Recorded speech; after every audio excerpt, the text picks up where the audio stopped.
Oh, ano pa yan? May nagkukross. Asal pamatay, balik ka na.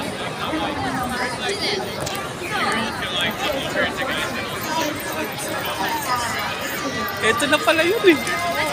Ayun o, nakikita ko sa ano. Nandito.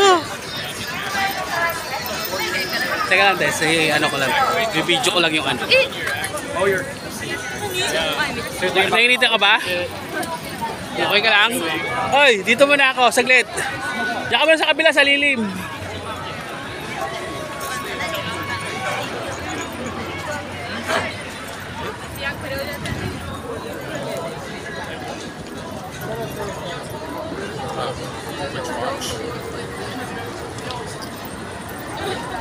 Wait!